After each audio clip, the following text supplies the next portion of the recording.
You don't just buy brands, you build them into your mind. But who's really in control? You or the brand? Surface on the ground floor. Female complaint at that location.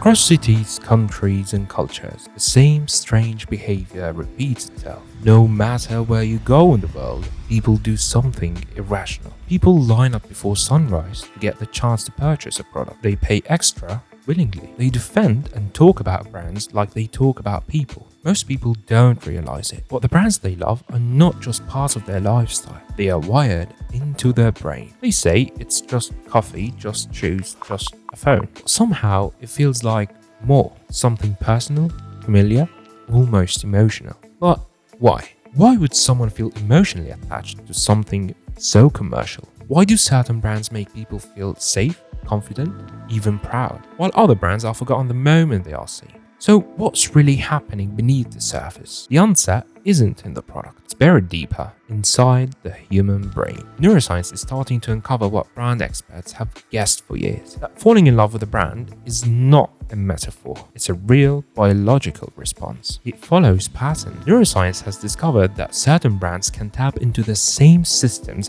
the brain uses to process love, attachment, and identity. But how?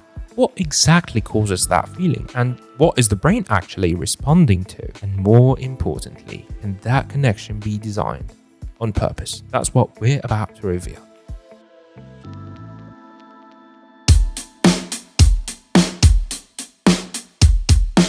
Let's talk about Harley-Davidson. Harley doesn't just sell motorcycles, they sell rebellion, freedom, brotherhood. You can't separate Harley owner from their Harley identity. The tattoos, the jackets, the road trips, it's a lifestyle. But here's what's fascinating. When people strongly identify with a brand, neuroscientists have found activity in the medial prefrontal cortex, the part of the brain responsible for self-representation. In simple terms, your brain literally stores the brand as part of your self-image. A process similar to identity fusion happens when people feel their brand loyalty as part of their self-concept. Identity fusion is a psychological term describing the overlap between personal and group identity. And when that happens, people will defend the brand as if defending themselves.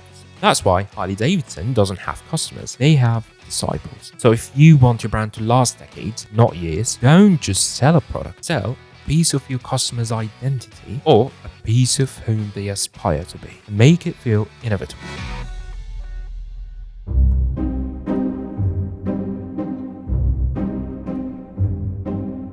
Now, let's take this example. Imagine walking through an airport. You spot someone wearing an Allbirds sneaker or carrying a Patagonia backpack. Instantly, without a word exchange, you feel something. You think they're one of us. That feeling isn't random, it's neuroscience. Humans evolved to survive in tribes. Our brains are wired to recognize symbols that signal who belongs and who doesn't. When you see brand symbols represent values you share, like sustainability in Patagonia, your brain's fusiform gyrus, which helps process visual identity, and amygdala, the emotional center, work together to create a sense of social trust. This is why brands that stand for something really stand for it. Create tribes, not just customer bases. Think about Supreme. It's not just about the hoodie, it's about what the hoodie says about you. The brand tapped into an urban youth culture so strongly that wearing it feels like gaining entry into an elite secret society or an exclusive community. People don't just want products, they want belonging. To build a tribe, and your brand becomes a family.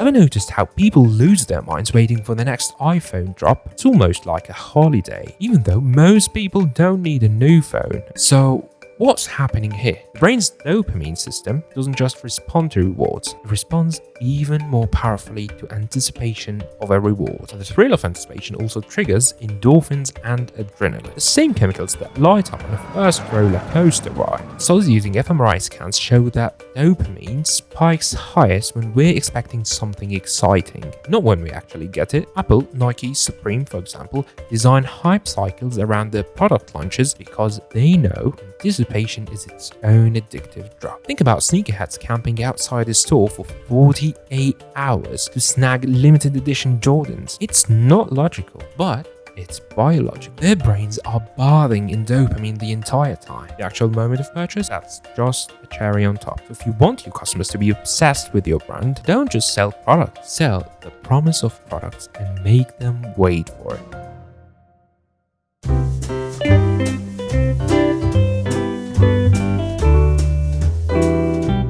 Now, let's shift gears. Not every brand needs drama and anticipation. Some brands win by doing something much simpler. They make people feel safe. Think about Coca-Cola. Every time you pick up that red can, you know exactly what you're going to get. That consistency isn't boring, it's comforting. The brain has a system called processing fluency. It simply means the easier something is to process, recognize, and predict, the more we like it. That's why the brain prefers brands it's seen before. Repeated exposure triggers the mere exposure effect, which means we naturally develop affection for things we see often, even if we don't consciously realize it. So you don't have to be the newest or flashiest brand. Sometimes the safest way to grow is to become a habit inside someone's brain.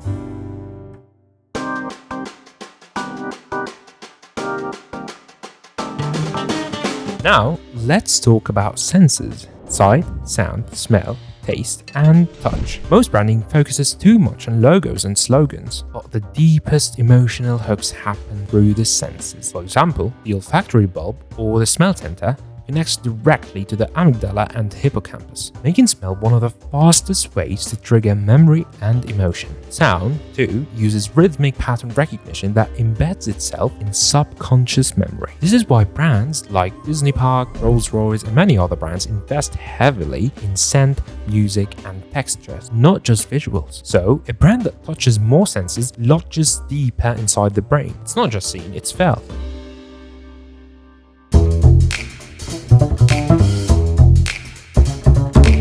Beyond stories and symbols, the strongest brand bonds come from shared values. When a brand aligns with causes you care about, like sustainability, community, and empowerment, it makes you feel proud and builds trust in that brand. Neuroscience has shown that when people see brands supporting values that are important to them, the oxytocin system kicks in, just like it does when we connect with friends or family. At the same time, the ventral striatum, core part of our reward circuitry, lights up, reinforcing that emotional reward. Think of Patagonia's environmental activism. Every time they pledge to donate profits to climate causes or refuse to use harmful materials, customers feel they are part of something bigger than a transaction. They're part of a movement. That feeling of purpose releases feel-good chemicals in the brain.